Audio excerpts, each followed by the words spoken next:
এইটার পরে আমার আল্লাহ বলেন, ইন্নাল্লাহা লা ইউগায়্যিরু মা বিকওমিন হাত্তা ইউগায়্যিরু মা বিআনফুসিহিম। রব্বুল আলামিন বলেন, আমি আল্লাহ মানুষের জন্য, কোন বংশের জন্য, কোন এলাকার জন্য যে ব্যবস্থা রেখেছি, এই ব্যবস্থা তত সময় পর্যন্ত আমি পরিবর্তন করি না যত সময় পর্যন্ত ওই এলাকার মানুষ, ওই মানুষগুলো তাদের উপরে যে দায়িত্ব দেওয়া হয়েছে ওই দায়িত্বের ভিতরে তারা পরিবর্তন না করে। ফজরের নামাজ পড়তে পারি নাই, আমার কাছ থেকে নিরাপত্তা প্রহরীরা সরে যাবে, আমি একা হয়ে যাব, পৃথিবীর অসংখ্য প্রাণী আমার ক্ষতি করার জন্য চেষ্টা করবে, আমি কোরআনে কারিমের আইন থেকে দূরে চলে যাব, আমি একা হয়ে যাব, আমার আর কোনো প্রহরী থাকবে না, আমার কোনো নিরাপত্তা কর্মী থাকবে না, আমার জীবনটা তখন ঝুঁকির মধ্যে পড়ে যাবে। আর আমি যখন আমার আল্লাহর হুকুম যেটা আমাকে পালন করতে বলা হয়েছে, দায়িত্ব পালনে আমি যখন সচেতন থাকব, আমার কাছ থেকে একজন প্রহরীকেও উঠায় নেওয়া হবে না, বরং আমার নিরাপত্তার জন্য যা দরকার আল্লাহ করবে। আমি পরিবর্তন হয়ে গেলে, আমি পরিবর্তন হলে আল্লাহর ব্যবস্থাপনারও পরিবর্তন হয়ে যাবে। এখন আমি পরিবর্তন হয়ে যদি ভালো হই, তাহলে আমার ব্যবস্থাপনা ভালো হবে। আমি পরিবর্তন হয়ে যদি খারাপ হই, তাহলে আমার ব্যবস্থাপনা বলা যায় এটা আমার হাতের কামাই। আল্লাহ তাআলা বহু মানুষের চোখের পানি, কত কেঁদেছে কত মানুষ, আপনি চিন্তাও করতে পারবেন না। আমাদের এখানে শিক্ষক আছেন, এই কথাগুলো আমি বলি না সচরাচর। ধরুন আপনি আমার মতো একজন মানুষ, আমি সরকারি চাকরি করি, অনেক বছর হয়ে গেল, প্রায় 20 বছর। অহেতু অন্যায়ভাবে আমাকে এমন কিছু করা হয়েছিল, আমি শুধুই কেঁদেছি, কারণ আমার কান্না ছাড়া দ্বিতীয় কোনো জায়গায় যাওয়ার মতো আমার কোনো ওয়ে ছিল না, মাধ্যম ছিল না। আমি জানি না, আমি শহরে যাই নাই, এরকম মাহফিলের পোস্টারে আমার নাম, এরকম পোস্টারে তো মামলা দেবে, আসামি তালাশ করে পাচ্ছে না, তো মাহফিলের পোস্টারের প্রথম নম্বরে নাম হলো মাওলানা মামুনুল হক, উনি হলেন 1 নম্বর আসামি, আর 2 নম্বরে নাম মুফতি আব্দুল কুদ্দুস, উনি 2 নম্বর আসামি। 12 সাল থেকে আজ পর্যন্ত আমার জানা মতে অন্য কি কি করছে জানি না, কিন্তু আমি একজন এই ব্যাপারে নিরপরাধ মানুষ 4টা মামলা টেনে নিয়ে বেড়াচ্ছি।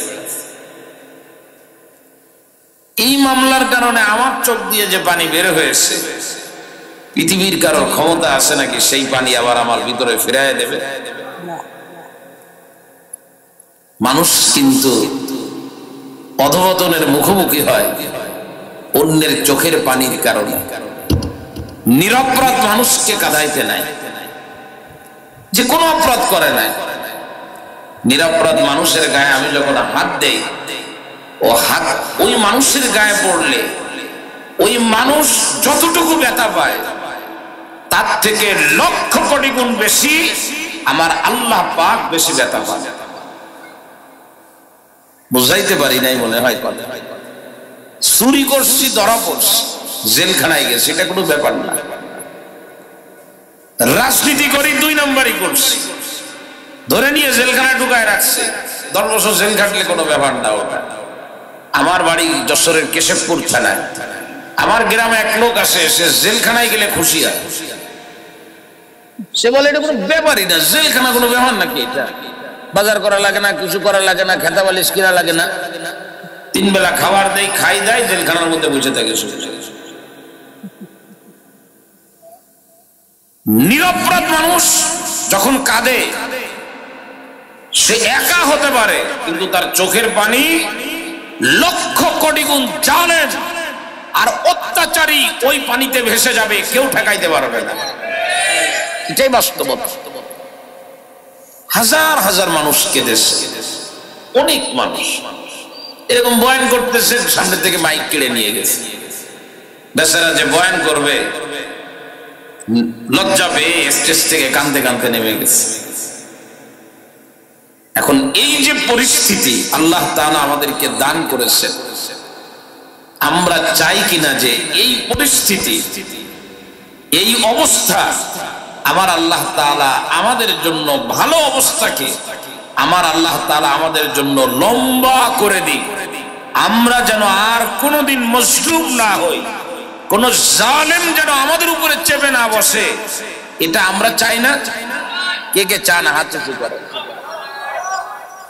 নারায়ে তাকবীর। চান তো সবাই? তো চাইলে কি শুধু আমি এই জায়গায় বসে চাইলে হবে নাকি? এই চাওয়াটাকে বাস্তবে রূপান্তরিত করতে হলে আমি আপনাদেরকে একটা প্রেসক্রিপশন দিব কোরআনে কারীম থেকে। এটা দিয়েই আমার বয়ান শেষ। 12টার ওপাশে যাব না, 12টার আগেই শেষ করব, যতটুকু কথা বলতে পারি। তবে আমাদের সচেতন হতে হবে। আমরা যদি সচেতন না হই, পরিস্থিতি কিন্তু পরিবর্তন হতে সময় কথা বলে না, একদম সময় লাগবে না। আপনি ঘুমাবেন একরকম, উঠে দেখবেন আর এক রকম, চিন্তাও করতে পারবেন না যে কি হয়ে গেছে। আপনি শুধু বলবেন যে এত বড় ক্ষতি হয়ে গেল। ক্ষতি হতে সময় লাগে না। এজন্য আপনাকে প্রস্তুতি নিতে হবে যে আমার এই পরিস্থিতি যেন হাতছাড়া না হয়। তার জন্য আমি কোরআনে কারীমের দুটো আয়াত তেলাওয়াত করেছি। সূরাতুত তাহা 131 এবং 132 নম্বর দুটো আয়াত তেলাওয়াত করেছি। এই দুই আয়াতের মধ্যে আমার আল্লাহ পাক বলেন, তোমাদের জন্য করণীয় বর্জনীয় দুই আয়াতের মধ্যে দুই ধরনের বিধান আল্লাহ পাক দিয়ে রেখেছেন।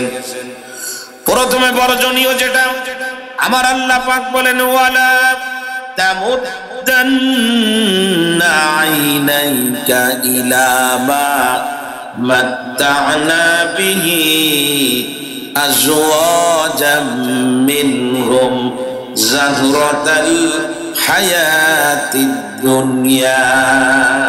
প্রথম বর্জনীয় এটা। আল্লাহ তাআলা বলতেছেন খুব সহজ কথা, খুব খেয়াল করবেন আপনারা। সূরাতুত তাহা 131 এবং 32 নম্বর দুটো আয়াত। প্রথম আয়াতের মধ্যে আমার আল্লাহ বলেন, ওয়ালা তামুদ্দান্না আইনাইকা ইলা মা মাত্তা'না বিহি আজওয়াজাম মিনহুম যাহরাতাল হায়াতিদ দুনিয়া। আমার আল্লাহ বলেন, এই পৃথিবীর মানুষ, নবীকে বলে আল্লাহ পাক পুরা দুনিয়ার মানুষকে বলতেছেন, খবরদার